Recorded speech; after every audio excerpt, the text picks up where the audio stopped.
안녕하세요. 잡시광입니다. 오늘 영상은 출판사 페이지2북스에서 나온 넥스트 그린 레볼루션이라는 책을 소개해드리는 내용을 담고 있습니다. 이어서 출판사인 페이지2북스의 허락을 받아 넥스트 그린 레볼루션 책의 일부를 읽어드리는 내용도 포함되어 있습니다. 코로나19 팬데믹 속에 열려 여러가지 논란을 낳았던 도쿄올림픽에서 일본은 여러 차례 친환경 올림픽을 표방했습니다. 심지어 올림픽 성화에 친환경 연료인 수소 연료를 사용한다는 홍보까지 했습니다. 여기서 일본의 진짜 속내를 보면 친환경이 아닙니다. 그 수소 연료가 방사성 물질 대량 유출 사고가 난 후쿠시마현 인근 공장에서 생산한 수소라는 걸 부각시키고 싶었던 거였습니다. 이것은 후쿠시마 하면 떠오르는 이미지, 원전 사고와 방사성 물질 유출이라는 이미지를 어떻게든 친환경 수소 연료로 포장해 희석하려는 일본의 몸부림이었습니다. 그런데 상식적으로 생각해봤을 때 방사능과 친환경이라는 단어는 무슨 수를 써도 가까워질 수가 없습니다. 결국 방사능에 대한 무의미한 집착을 하고 있는 셈입니다. 하지만 일본은 앞에서는 이렇게 수소를 올림픽 성화에 사용하는 쇼로 친환경 국가인 양 눈속임을 하면서 뒤에서는 후쿠시마 원전 사고로 인한 오염수를 바다에 배출하려는 최악의 환경 오염 계획을 진행 중이었습니다. 얼마 전 일본은 주변 국가들의 거센 반발에도 불구하고 후쿠시마 원전에서 바다로 파이프를 설치해 오염수를 1km 떨어진 곳에 해저 방류한다는 계획을 공표했습니다. 절차가 계획대로 진행되는 경우 오염수는 2023년 봄부터 방류를 시작할 계획을 세웠습니다. 국제환경단체들과 주변국들의 반발이 거세지자 일본 정부는 오염수를 다핵종 제거 설비로 거른 후 해양에 방류하겠다며 다핵종 제거 설비를 사용하면 세슘을 비롯한 62개 종의 방사성 물질을 제거하는 것이 가능하다고 설명하고 있습니다. 하지만 이것은 어디까지나 일본 측의 설명일 뿐입니다. 전문가들은 이 제거 장비가 모든 방사성 물질을 제거할 수 있는 것은 아니고 다핵종 제거 설비로 거른 물에도 삼중수소 등 위험 물질은 여전히 남게 될 우려가 있다고 지적합니다. 일본이 후쿠시마 오염수를 바다에 방류하기로 결정한 것은 그야말로 가장 저렴하고 가장 빨리 이를 해치우는 방식을 선택한 것입니다. 확실한 길을 포기하고 쉬운 길을 선택했다는 것은 그간 원전 사고국 일본이 원전 사고에 대해 얼마나 허술하게 대응해 왔는지 보여주고 있습니다. 일본이 내세운 오염수 대책 또한 한심합니다. 24일 NHK 방송, 교도통신 등에 따르면 이날 일본 정부는 후쿠시마 원전 오염수 처리 관련 강요 회의에서 오염수 해양 방류로 수산물 판매 위축, 가격 하락 등 피해가 발생할 경우 긴급 조치로 국비로 수산물을 수매하기로 결정했습니다.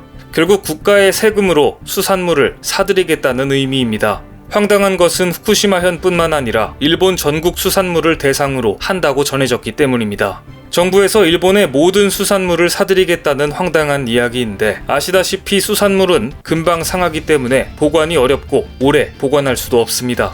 보나마나 한국에 수입해달라고 생떼를 부릴 것이 분명하겠죠. 일본 정부에서 이걸 대책이라고 내놨다는 사실이 놀랍습니다. 하지만 일본의 이 같은 계획은 검증 과정을 거쳐야만 합니다. 결국 이 검증 과정에서 반드시 막아내야만 하는 것인데요. 국제원자력기구 IAEA는 9월부터 후쿠시마 오염수 방류에 대한 안전성 검증을 시작합니다. 우선 제1원전 물탱크에 보관 중인 약 125만 톤에 달하는 오염수에서 일본이 방사능 오염 수준을 법정 기준치 이하로 낮출 수 있을지가 주요한 검증 대상입니다. 도쿄전력은 다핵종 제거 설비로 1차 정화를 했다고 발표했지만 이 오염수의 70%에서 세슘과 스트론튬, 요오드 등 인체에 치명적인 방사성 물질이 기준치 이상 포함된 것이 이미 폭로된 바 있기 때문에 많은 사람들이 IAEA 조사 결과를 기다리고 있습니다. 그런데 최근 IAEA에서 일본의 제1원전 폐로와 관련된 심사 결과를 발표했습니다. 크리스토프 세리 IAEA 핵연료 주기 및 폐기물 기술국장은 일본의 제1원전 폐로 작업 완료를 위한 기술적 선택지에 대해 여전히 해결해야 할 과제가 많다는 부정적인 내용을 언급했습니다. 그는 특히 손상된 원자로에서 나오는 핵연료 폐기물을 회수하고 관리하는 것이 폐로 작업의 주요 과제라고 덧붙였습니다. 즉 IAEA는 일본의 기대와는 달리 폐기물 관리에 대한 부분을 콕 집어 일본을 당혹스럽게 만들었는데요. 추가로 진행될 해양 오염수 관련 조사가 녹록치 않을 것임을 암시하고 있습니다. IAEA뿐만 아니라 미국과 일본의 학계에서도 일본 정부의 후쿠시마 해양 방류를 막기 위한 노력이 지속되고 있습니다. 후쿠시마에서는 현재 사고 지역의 오염 수준을 파악하기 위해서 뱀을 활용하는 연구가 진행되고 있습니다. 제임스 비즐리 미국 조지아대 야생생태학 교수와 토마스 힌튼 일본 후쿠시마 대학 연구팀은 쥐잡이 뱀을 방사능 오염 지역에 놓아두고 방사능 오염 정도를 측정해 왔습니다. 쥐잡이 뱀을 사용한 이유는 간단합니다. 쥐잡이 뱀은 하루에 100m도 되지 않는 짧은 거리만 움직일 정도로 토양 위에서 많은 시간을 보내기 때문에 토양 안팎의 오염도 측정에 적합하고 뱀 자체가 생태계의 주요 포식자라서 오염물질이 몸 안에 축적되기 때문입니다. 뱀을 이용한 연구 결과 후쿠시마 출입 금지 지역에 상당 기간 풀어놓은 뱀들은 몸무게 1kg당 6,570베크렐의 방사성 세슘이 검출됐습니다.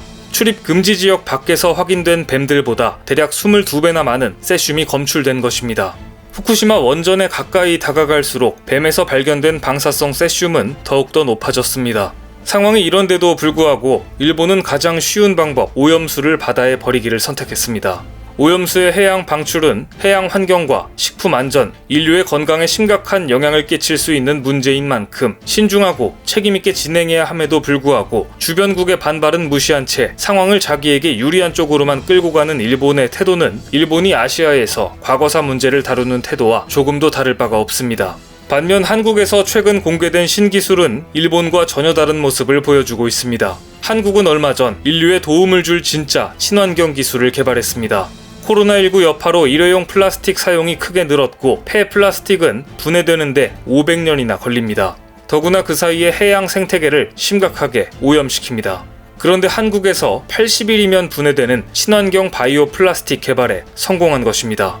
기존의 옥수수와 같은 물질을 활용한 플라스틱 대체제는 플라스틱보다 값이 5배 정도 비싸 상용화에 어려움이 있었습니다. 그런데 이번에 한국 전라북도 농업기술원이 개발한 친환경 플라스틱은 케나프라는 작물을 원료로 하는 것으로 케나프는 생산 주기가 6개월로 짧고 단위당 생산량이 옥수수보다 2배 가까이 많습니다. 더구나 바이오 플라스틱의 주성분인 셀룰로스 함량이 80%에 달해 더욱더 주목받고 있습니다. 앞으로 이 친환경 바이오 플라스틱이 상용화되면 폐플라스틱 문제를 해결하는 중요한 키가 될 전망입니다. 이처럼 지속가능한 지구를 위해서 친환경 자원 개발은 시대적 흐름이자 인류 모두의 관심사가 되어야 할 일인데 일본의 오염수 방출 결정은 일본이 얼마나 시대에 역행하는 국가인가를 여실히 보여주고 있습니다. 바다는 한번 오염되면 복구되기까지 수많은 시간이 있어야 하며 바다를 터전으로 살아가는 수많은 사람들에게는 생업이 걸려있는 곳이기도 합니다. 따라서 핵 오염수를 해양에 배출하는 문제는 세계 환경 안전과 인류 공통의 문제와 직결되는 민감한 사안입니다. 그럼에도 불구하고 가장 쉬운 방법을 택한 일본이 과연 친환경을 입에 올릴 자격이 있는지 의문입니다. 친환경은 미국의 바이든 행정부가 들어온 이후 가장 많이 언급하는 단어입니다. 그만큼 중요하고 많은 기회가 숨어있는 영역인데요. 기후변화를 막고 지속가능한 지구와 인류의 공존을 위해 친환경이 물론 중요한 것도 사실입니다. 하지만 이는 과거에도 마찬가지였습니다. 최근 들어 친환경이 유독 주목받고 관련 기술의 기업들이 몰려드는 이유는 지구의 미래도 물론 중요하지만 무엇보다 돈이 되기 때문입니다. 정확히 말하면 이제 돈이 되기 시작했기 때문입니다. 즉 친환경에는 돈이 숨어 있습니다. 그리고 한국은 태양광, 수소에너지, 2차 전지 등 친환경 관련 기술에서 그 어떤 나라보다 앞서 있습니다. 주식시장에서도 매일 친환경 테마와 관련된 다양한 이야기들이 나오고 있는 것이 이를 증명합니다. 하지만 친환경이 투자와 직접 연결되기 위해서는 실제 우리나라에서 어떤 친환경 프로젝트들이 어떤 방향으로 진행되고 있는지 알아야 하는데요. 대한민국 울산에는 SK이노베이션, SK케미칼, 현대모비스, 삼성 SDI 등 우리나라를 대표하는 친환경 관련 기술 기업들이 입주해 있습니다. 그리고 이 울산의 경제 부시장이 직접 친환경 산업 일선에서 겪으며 느낀 이야기들을 넥스트 그린 레볼루션이라는 책을 통해 이야기하고 있습니다.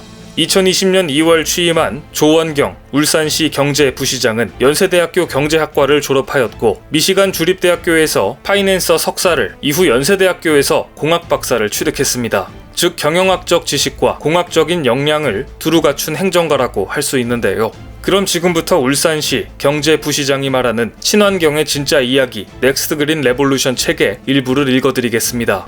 조 바이든이 열어가는 청정에너지 정책과 넥스트 그린 혁명.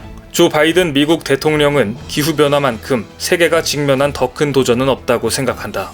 바이든은 그린 뉴딜이 우리가 직면하고 있는 기후 문제를 해결하기 위한 중요한 플랫폼이라고 믿는다.